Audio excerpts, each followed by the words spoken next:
일들이 많이 벌어지곤 합니다. 막으려고 노력하면 막을 수 있는 것도 있지만 그렇지 않은 것들이 더 많죠. 교통사고, 병, 사건, 그런 일들 말입니다. 오늘 저는 그런 손쓸 수 없이 일어나는 일들에 대해 이야기를 해보고자 합니다. 제 인생에 가장 처음 제가 해결할 수 없었던 일은 어머니의 교통사고였습니다. 고등학교 1학년, 아직 어리다면 어린 그 나이에 저는 아버지와 둘이서 살게 되었어요. 그렇다고 제가 불쌍하게 큰 건 아닙니다. 아버진 하나뿐인 딸을 위해 서툴게나마 최선을 다해 노력해 주셨고, 저도 그 나이에 조금쯤 철이 들어 아버지에게 도움이 되고자 애썼으니까요. 서로가 서로를 위하는 마음 덕분에 저는 물질적으로는 모자라게 컸지만 정서적으로는 모자라지 않게 자랐어요. 아버진 어머니의 빈자리마저 메워주고자 할 정도로 열심이었습니다. 저는 그런 아버지의 사랑으로도 충분하다는 생각을 하며 컸죠. 그런 제가 아버지와 꼭 닮은 남자와 만난 것도 우연은 아닐 겁니다. 아버지처럼 상냥하면서 심지가 강한 든든한 사람, 남편은 바로 그런 사람이었습니다. 그가 언제나 절 북돋아 주었고 응원해 주었으며 언제든 저와 함께하길 바라는 사람이었기에 전 막연하게 그와의 결혼까지 생각하고 있었어요. 고작 24살의 제 나이에 말이죠. 그렇지만 이른 나이에 결혼할 생각은 전혀 없었습니다. 아직 아버지가 있었으니까요. 제가 25살이 되던 해 1월 1일에 저는 연초의 계획을 세우고 있었어요. 아빠, 이번엔 꼭 살도 빼고 자격증 하나 딸 거야. 아빤 뭘 목표로 할 거야? 음, 아빤 우리 딸 결혼하는 거 보고 싶은데. 갑자기 무슨 결혼이야. 난 아빠랑 같이 살 건데? 장난이라 생각하며 웃으며 말하는 제게 아버지가 잔뜩 일그러진 얼굴로 그러더군요. 경아, 사실은 아빠 백혈병이래. 아빠 이제 몇 개월 못 산대. 그게 무슨 소리야? 에이, 나 놀라게 하려고 그런 말 하는 거지? 거짓말이지? 미안하다. 아빠 진짜로 남은 날이 얼마 안 돼. 그래서 올해 목표는 한 가지뿐이야. 아빠 치료받는 것보다 더 중요한 게 어딨어. 있어. 아빠 너 혼자 남을 생각하니까 그게 죽는 것보다 더 무서워. 그러니까 괜찮은 사람 옆에 있을 때 결혼해.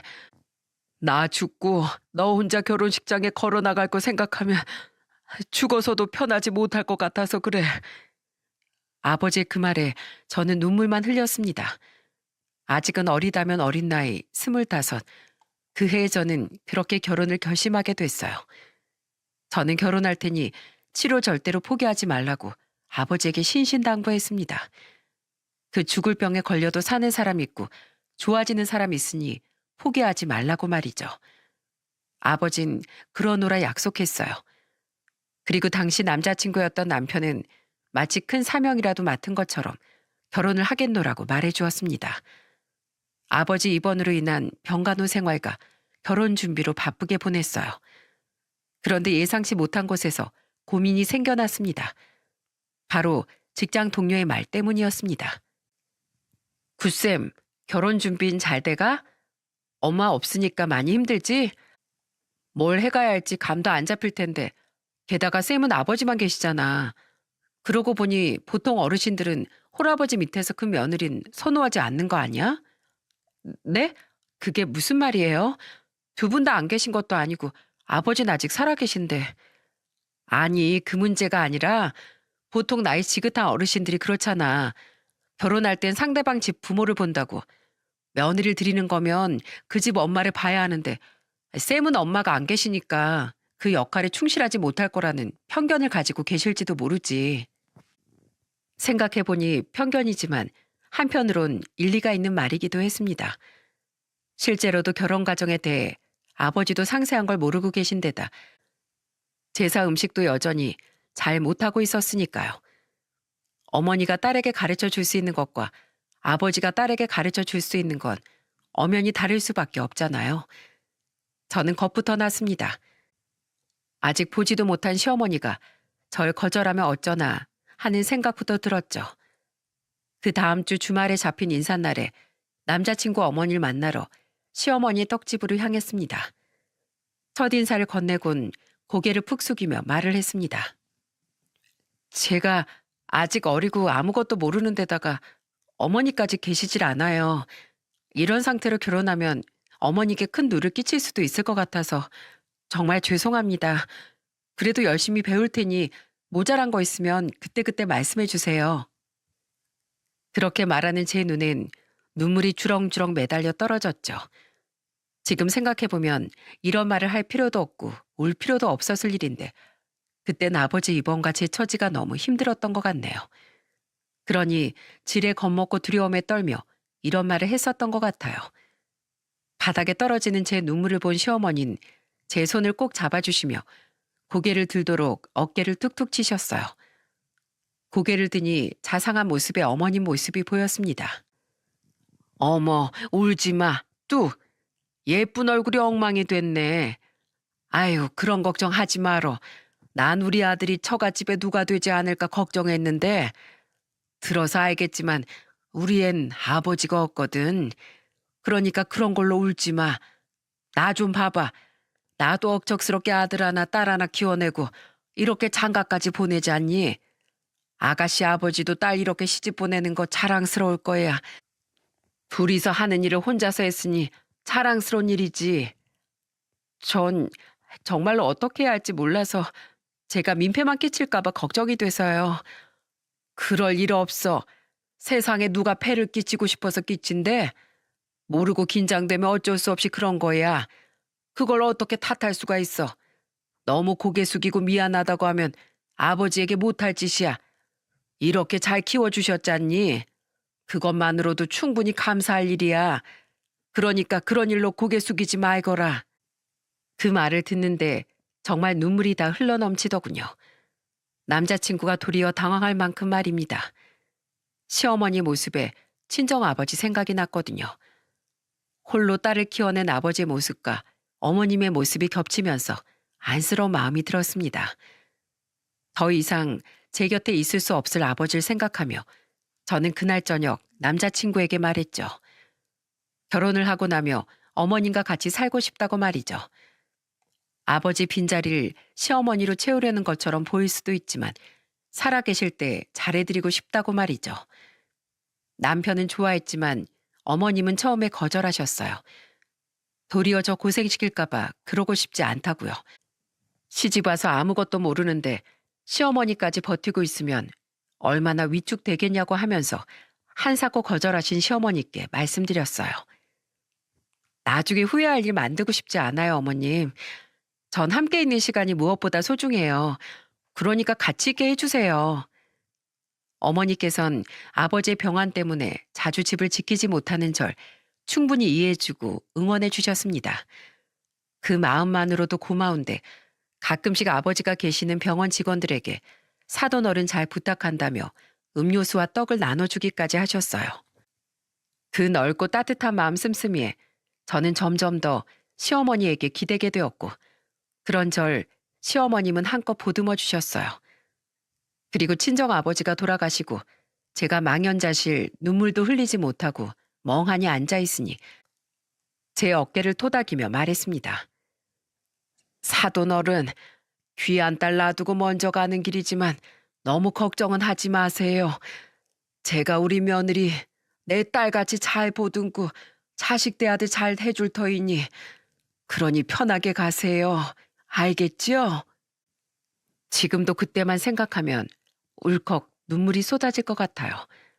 그 말에 제가 얼마나 많은 위로를 받았는지 아마 어머님은 모르실지도 모르겠네요. 일찍 돌아가신 부모님 대신 부모의 역할을 자처한 시어머니께 이 고마움을 어찌다 전해야 할지 모를 정도니까요. 그렇게 저와 시어머니는 둘만의 기억과 추억들, 그리고 감정과 따뜻함을 서로 공유하고 있었습니다. 고부간에 이렇게 마음이 잘 맞는 일도 드물었지만 서로 마음에 들도록 노력하는 일도 드물었죠.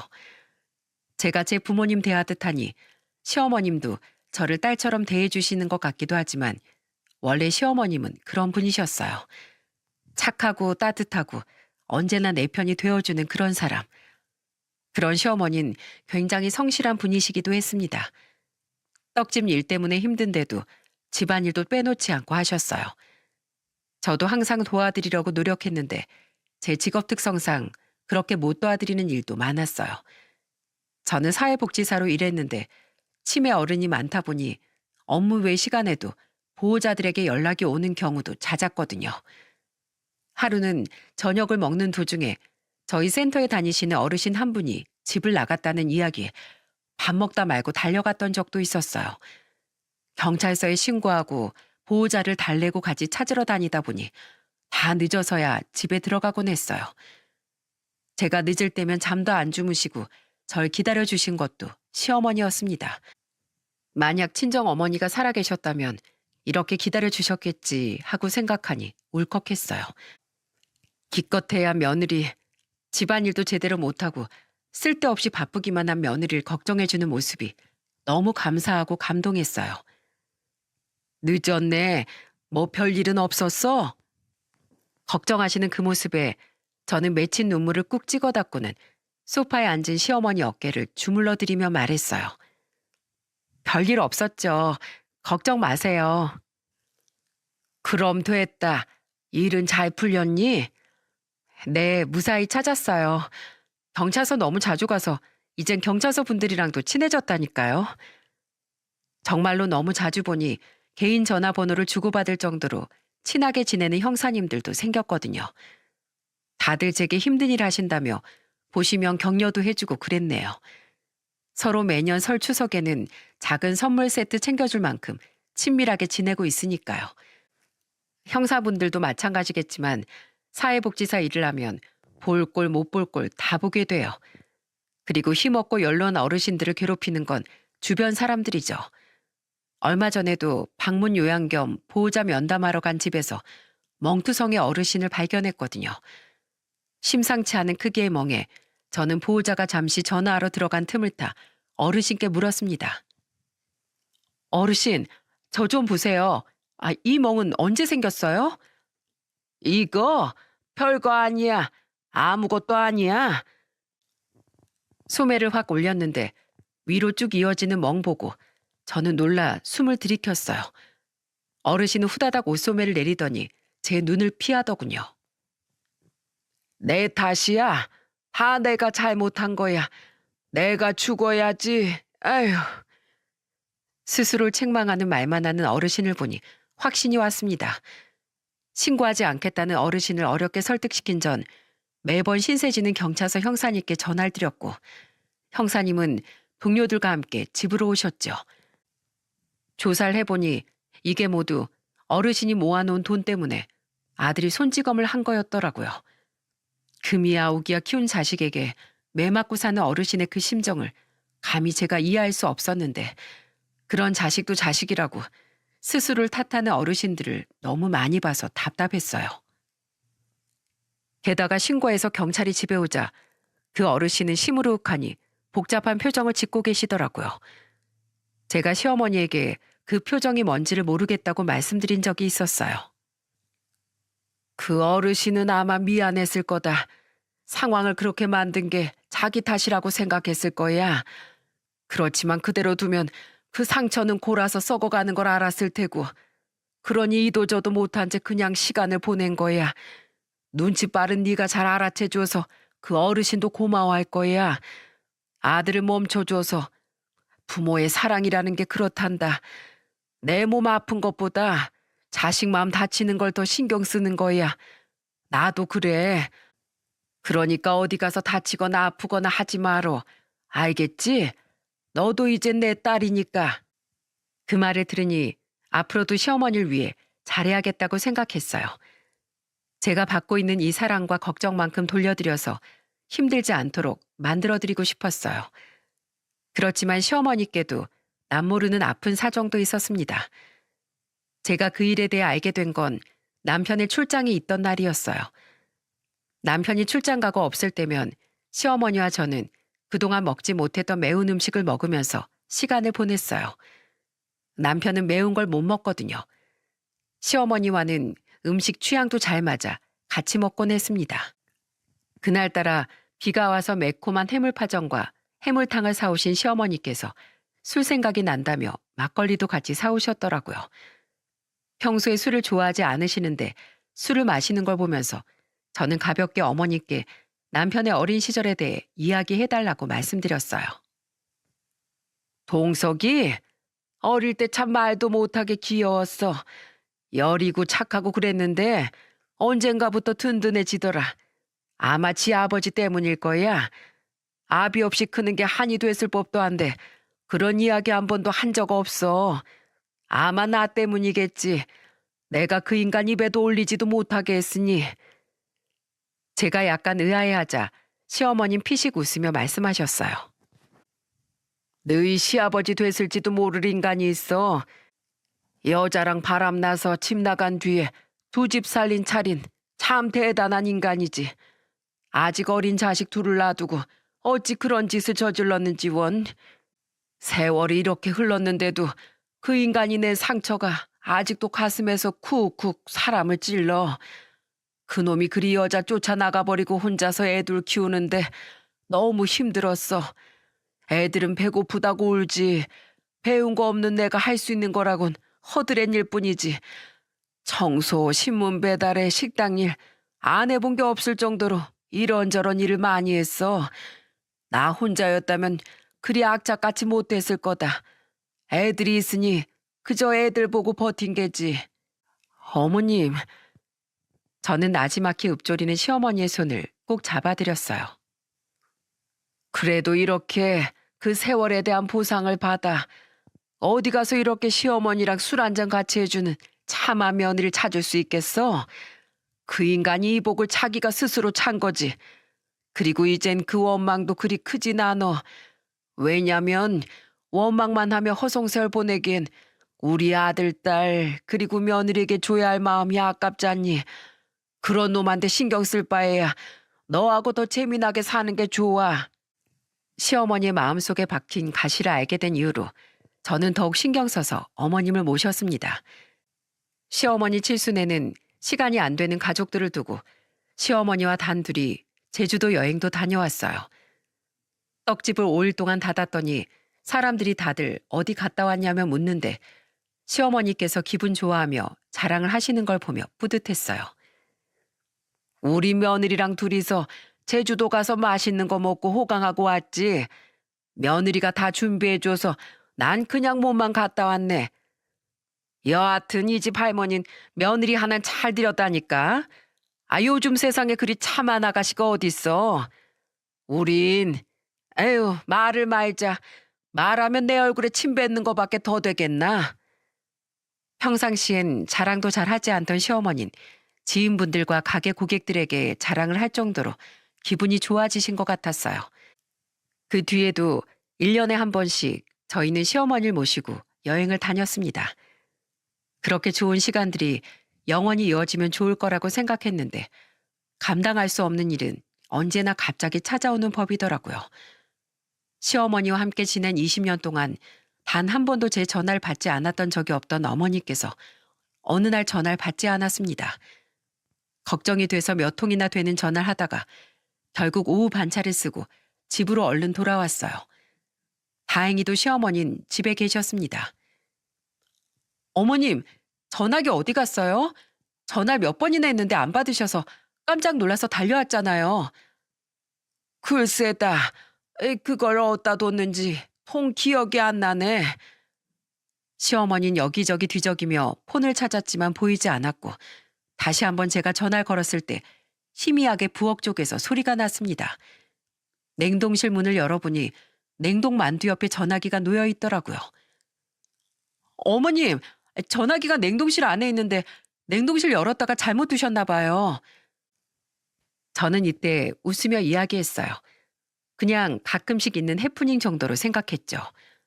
그런데 어머님 표정은 웃는 표정이 아니었어요. 심각한 표정으로 중얼거리시더군요. 내가 왜 거기다가 놔뒀지? 냉동실 문 연 적도 없는 것 같은데. 하고 말입니다. 그리고 며칠 후 시어머니께서 장보러 나갔다가 길을 잃어버린 일이 발생했어요. 집과 마트는 걸어서 10분 거리인데 장을 보러 가시는 도중에 길을 잃어버리신 겁니다. 돌아오지 않는 시어머니에게 전화를 했다가 여기가 어딘지 모르겠다는 말을 듣고 달려나갔습니다. 그리고 사거리 횡단보도에서 서성이면서 불안한 표정을 짓는 시어머니를 보고 아차 싶더라고요. 우리가 생각하는 해프닝이 아닐 수도 있구나 하고요. 그래서 그 길로 병원을 찾아갔습니다. 병원에서는 간단한 검사를 진행했고 의사는 경도 인지 장애라는 진단을 내렸어요. 저는 하늘이 무너지는 것 같았어요. 그래도 저를 다잡았습니다. 불안한 모습을 시어머니에게 보여드리지 않고 싶었거든요. 제가 흔들리면 어머님도 흔들릴 것 같았으니까요.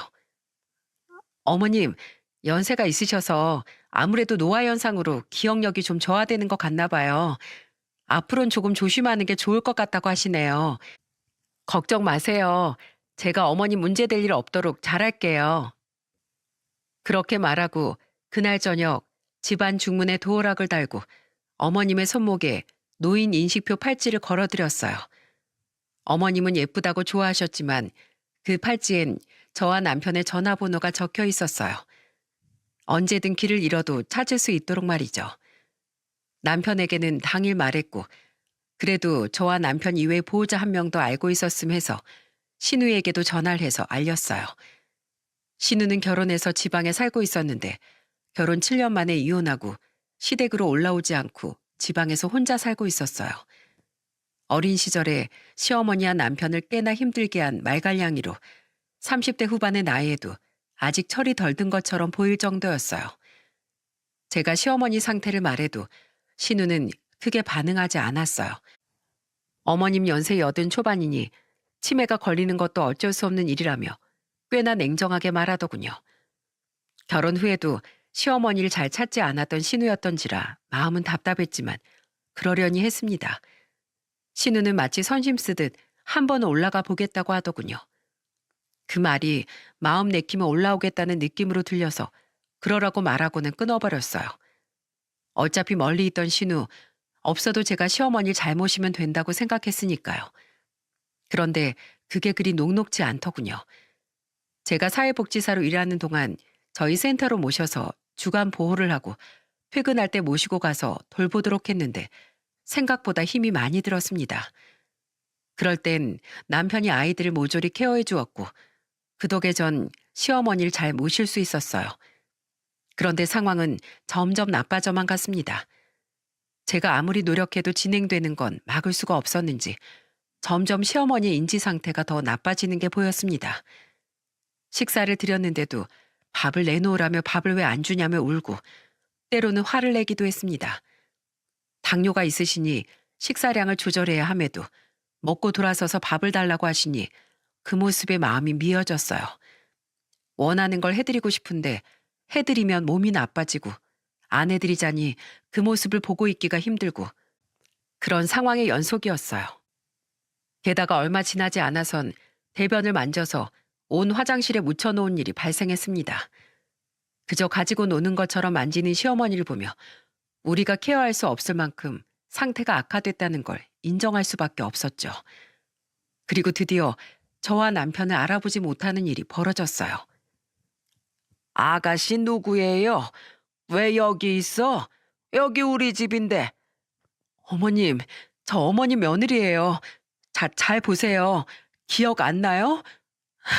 어머님, 저 좀 보세요.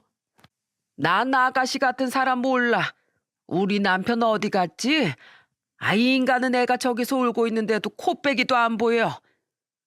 그날 전 어머니 어깨를 붙잡고 내내 울었습니다. 갑자기 찾아온 어머님의 치매에 잘 견디고 있던 이성의 끈이 뚝 끊어져 버린 거예요. 저와 어머님이 나눈 추억과 정이 얼만데 그것이 어머님 머릿속에서만 다 날아갔다고 생각하니 너무 슬퍼서 견딜 수가 없더라고요. 신중하게 요양원을 찾던 와중에 사고가 벌어졌습니다. 계단에서 내려오시다가 넘어지는 바람에 어머님 손목이 부러지신 거예요. 다행히 완전 어긋나진 않아서 깁스로 고정하고 물리치료를 병행하기 위해 결국 요양병원으로 바로 모실 수밖에 없었어요. 선택의 여지 없이 최대한 집과 가까운 곳을 선택한 것이 나중에 문제를 일으키게 될 줄 이때는 정말로 몰랐습니다. 솔직하게 말해서 저는 가볍게 생각하고 있었어요. 뼈가 어긋난 게 아니니 빨리 붙을 수 있을 것이고 손목을 다시 움직일 수 있게 되면 집으로 다시 모시고 오면 될 거라고 말이죠. 연세도 있으시고 치매도 심하셔서 치료 과정이 더딜 수도 있습니다. 뼈 자체도 유압이 빨리 되지 않을 테고 무엇보다 움직이지 않아야 빨리 붓는데 치매가 심해서 움직임을 막을 수가 없어요. 그러면 얼마 정도를 입원해야 하나요? 최대한 빨리 나오도록 어떻게 안 될까요? 그건 치료를 해봐야 할 수 있으니 일단은 입원부터 하시는 게 좋을 것 같습니다. 늦으면 늦는 대로 뼈가 벌어져서 문제가 더 크게 발생할 수도 있어요. 의사의 말은 그다지 좋은 소식이 아니었어요. 거동에 불편함은 없었던 어머님이 손목을 움직이지 않을 리가 없으니까요. 그래도 빨리 퇴원을 할 수 있게끔 노력해달라는 간청을 의사 선생님께 드리고 집으로 돌아오는 길이 너무나 길더군요. 시어머니를 저렇게 놔두고 돌아서는 길이 어찌나 무거운지 몇 번을 돌아보다 집으로 돌아왔습니다. 입원 직후부터 일주일 동안 제가 매일 시어머니를 보러 병원을 들락날락거렸습니다. 간호사들이며 간병인들이며 사람들이 많더군요. 그래도 제가 면회를 가면 시어머니가 계시는 중에 연락을 해주세요. 그러면 제가 갔을 땐 시어머니가 준비가 다 된 채로 저를 맞이하셨어요. 며칠간은 시어머니가 좋아하는 반찬도 만들어가고 좋아하는 과일도 사가지고 가서 주변 어르신들께 나눠드리곤 했어요. 그리고 저희 어머니를 잘 부탁드린다는 의미로 간병하는 분들에게도 음료수를 사가지고 가서 돌렸습니다. 어떻게든 시어머니에게 도움이 될 수 있도록 조금이라도 편하게 계실 수 있도록 그렇게 노력했어요. 그런데 제가 다니는 센터에 인증평가를 하는 날이 다가오자 점점 바빠져서 병원에 갈 수가 없었습니다. 남편도 하필이면 출장과 야근이 겹치는 바람에 병문안을 가지 못했고요. 그래도 시어머니 폰이 있으니 영상통화는 틈틈이 했습니다. 그런데 시어머니께서는 갈수록 말수가 없어지더라고요. 처음엔 입원하고 환경이 바뀌어서 그런 거라고 생각했어요. 저희 센터에도 치매 어르신들 처음 오시면 낯가리는 분들이 계시니까요. 그렇게 열흘간을 시어머니와 보지 못한 채로 일에 매달려 있다가 보름 만에 시어머니를 뵈러 갈 수 있었습니다. 지방에 살고 있는 신우는 아직 연락이 없었기에 이렇게라도 시어머니 상황을 알려주기 위해 올라가는 엘리베이터 안에서 폰 녹화 기능을 켰어요. 어떤 곳인지 자세히 보여주고 싶기도 해서 영상을 촬영하는데 어딘가 소란스럽더군요. 그쪽은 시어머니 병실이 있는 쪽이었습니다. 그 병실 문 앞에서 전 놀라서 비명을 지를 뻔했어요. 손과 발이 침대 사이드바에 묶인 채 소리를 지르며 오는 시모의 모습과 그런 시모에게 손찌검을 하는 간병인의 모습이 여과 없이 제 눈동자에 들어왔습니다. 소변이 샜잖아. 이런 것도 조절을 못하면 어떡해요? 아유, 속 터져. 이러니 맨날 혼나지. 시어머니 병실 안에 다른 어르신들은 벌벌 떨며 눈을 피하고 계셨어요. 그 눈동자가 얼마나 겁에 질려 있던지 맡고 있던 저희 시어머니도 그것과 똑같은 눈동자를 하고 계셨죠. 그래서 우리 어머니 건드리지 마. 다들 꼼짝 마. 큰 소리치며 제가 부랴부랴 들어가자 그 사람들이 황급히 시어머니 침상에서 떨어지더군요. 저는 바로 어머님의 상태부터 살폈어요. 묶인 손과 발에는 쓸려서 붉게 상처가 나 있었고 얼굴과 팔에 멍이 잔뜩 들어 있었어요. 그걸 확인하는데 제 손이 덜덜 떨렸습니다. 웃기죠? 다른 어르신들 학대받았을 땐 차분하게 상황 파악을 하던 저도 제 시어머니가 학대받은 걸 확인하니 속에서 열불부터 나더군요. 제가 도착하고 나서 보통은 위에 보호자가 왔다고 연락을 하는데 그날따라 연락을 안 한 거였어요. 제가 올 줄 몰랐으니 열심히 시어머니를 평소 하던 대로 때리고 있었던 모양이었어요. 저는 우선 찍고 있던 동영상부터 마저 찍었어요. 시어머니 팔 다리에 있는 멍과 보호대, 팔과 이마에 있는 멍까지 싹 다 찍어서 저와 친한 형사님께 바로 전송했습니다. 그리고 그 자리에서 전화를 했어요. 네, 형사님. 영상 보시고 빨리 이쪽으로 와주세요. 제가 병원 주소 남겨드릴게요. 전화를 끊고 나서 전 주변에서 엉거주춤하게 서 있는 간병인들을 쳐다봤어요. 3명, 이 작은 어르신 한 명에게 3명의 사람이 침대 한 면씩을 차지하고 사람을 괴롭히고 있었다는 게 믿기지가 않았습니다. 그때 직원 한 명이 아무렇지 않은 듯 시어머니에게 다가오며 말했어요. 아유, 며느님이 오해하셨나 보네. 통상적으로 하는 일이에요. 그리고 지금 소변 보셔서 빨리 갈아야 하고. 그러면서 어머님 몸에 손을 대는데 시어머니가 놀라 몸부림을 치며 싫어하며 웅얼대시더군요. 그 모습에 오장육부가 다 녹아버리는 기분이었습니다. 이런 일을 당할 거라곤 상상도 못했으니까요. 저는 그 사람의 팔을 탁 쳐내며 시어머니가 누워있는 침대 앞에 막아섰습니다. 내 어머니 건들지 마. 우리 어머니 당신 같은 인간들에게 해코지 당할 사람 아니라고. 당신들 다 잡아갈 거야. 다 감옥에 집어넣어버릴 거라고. 참. 누가 누굴 잡아가? 뭐? 신고? 신고하고 싶으면 해. 우린 치매 환자들 매뉴얼대로 간병했을 뿐이라고. 치매 어르신에 대해 하나도 모르는 주제.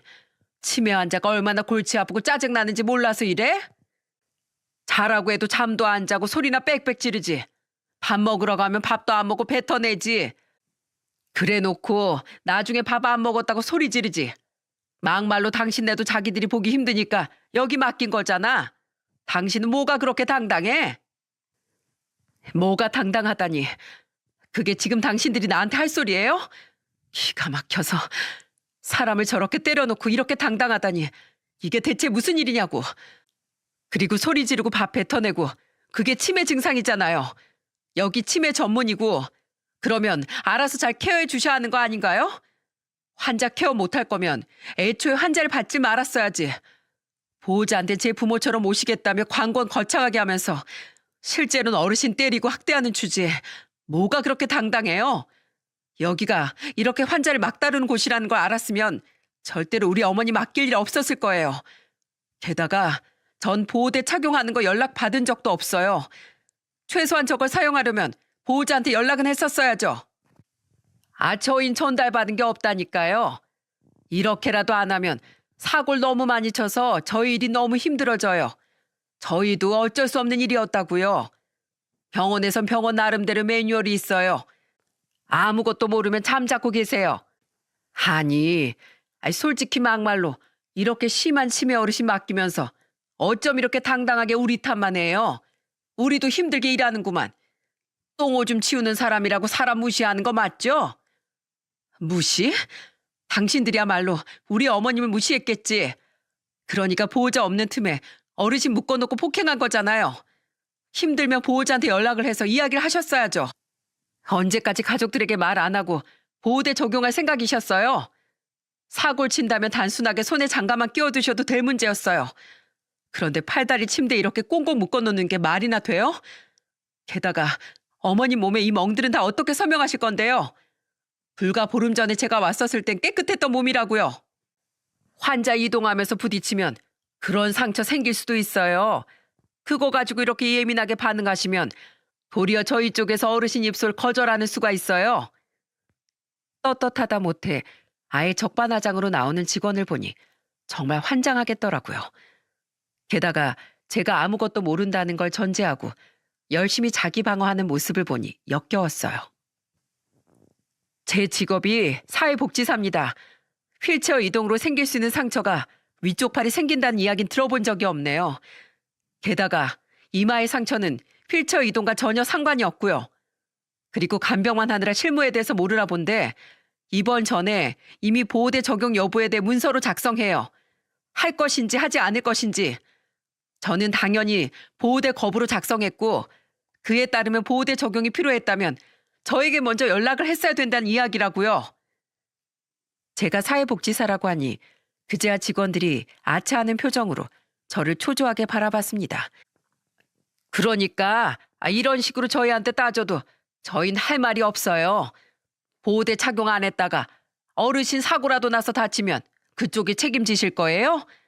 얌전한 어르신도 아니고 신고를 하든지 말든지 알아서 하세요. 우린 문제없이 일한 거니까요. 뻔뻔함도 이 정도면 진짜 재능일지도 모르겠네요.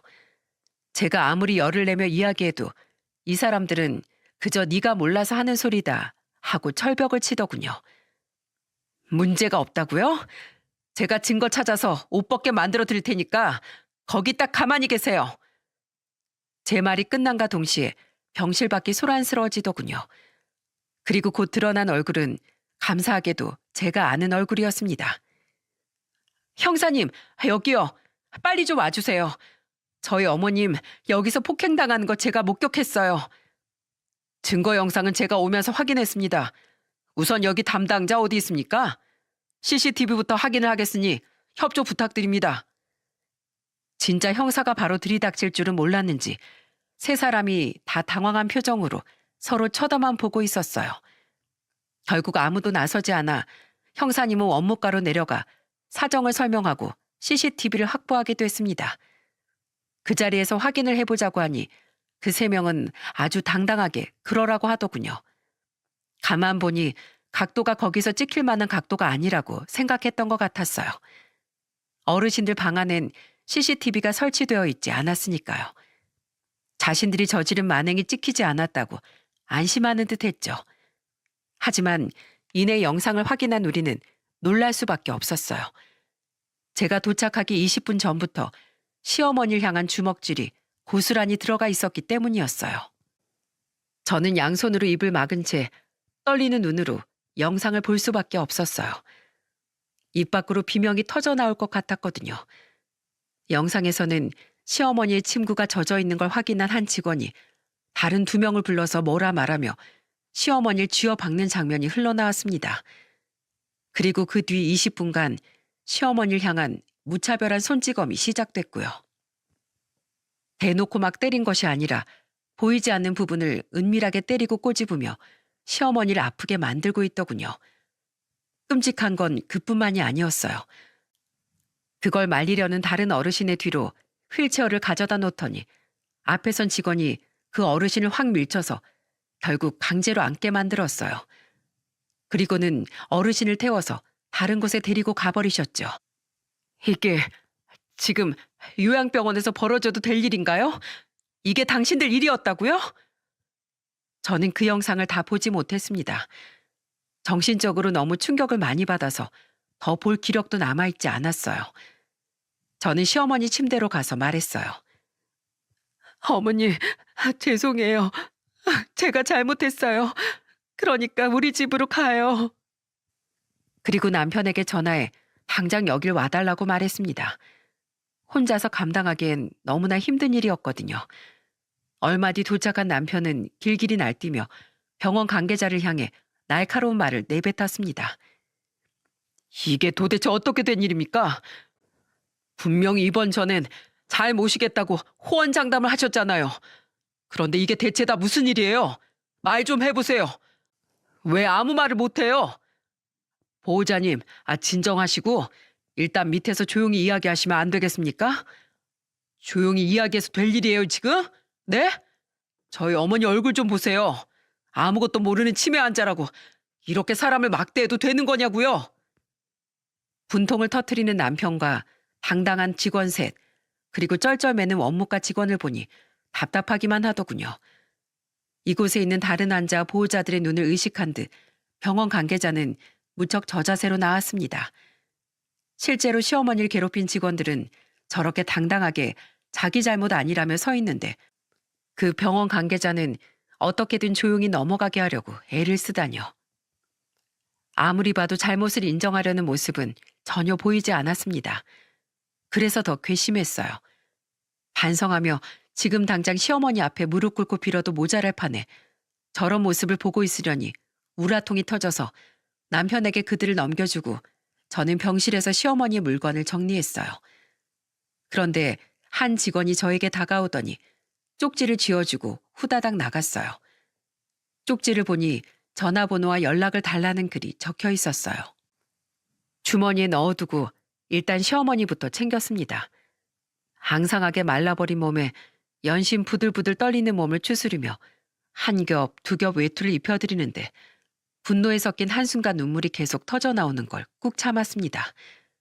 그렇게 모든 걸 정리하고 시어머니를 모시고 집에 돌아온 전 감정을 겨우 추스르고 연락처를 준 직원에게 연락했습니다. 그 사람은 그 병원에서 일한 지 얼마 안 된 직원이었어요. 이곳에서 일어나는 일들에 대해 잘 알고 있고 원한다면 자기가 증언을 해주겠다고 하더군요. 정말 너무 감사한 마음이었어요. 정말 죄송합니다. 저도 지금 직장에 퇴직서를 내고 왔어요. 그 직원들은 병원 내에서도 골치 아픈 사람들이에요. 저도 몇 번 그 행동을 지적한 적이 있었는데 도리어 절 괴롭혀서 견디기도 힘든 지경이었거든요. 이런 말은 변명처럼 들리지도 모르겠지만 보호자분 환자를 지키지 못해 죄송합니다. 그 이야기를 들으며 저는 남몰래 가슴을 쓸어내렸습니다. 영상 하나로 그 사람들에게 합당한 벌을 줄 수 있을지 걱정이 컸거든요. 이렇게 누군가의 양심을 보고 나니 세상에 나쁜 사람만 있는 게 아니라는 실감이 들더군요. 저와 통화한 직원은 제게 연신 사죄를 하며 자신이 할 수 있는 책임을 다하겠다고 하셨어요. 그리고 그분은 언론과 경찰서에 나와 양심 고백을 해주셨어요. 그리고 제 시어머니 일이 벌어진 그날 같은 시간 면회를 왔던 보호자들이 이 사건에 대해 분노하며 들고 일어나는 바람에 결국 이 사건이 공론화되어 버렸습니다. 병원장은 이 일을 덮으려고 시도했어요. 하지만 전 이 일을 덮고 싶은 생각은 전혀 없었죠. 어떻게든 사과를 받고 어떤 식으로든 제 값을 치르도록 만들고 싶었죠. 병원장은 실무자와 책임자 잘못으로 몰아가며 대충 덮으려고 한 듯한데 결국 지역사회 내에서 이슈가 되면서 영업 정지 처분을 받게 됐습니다.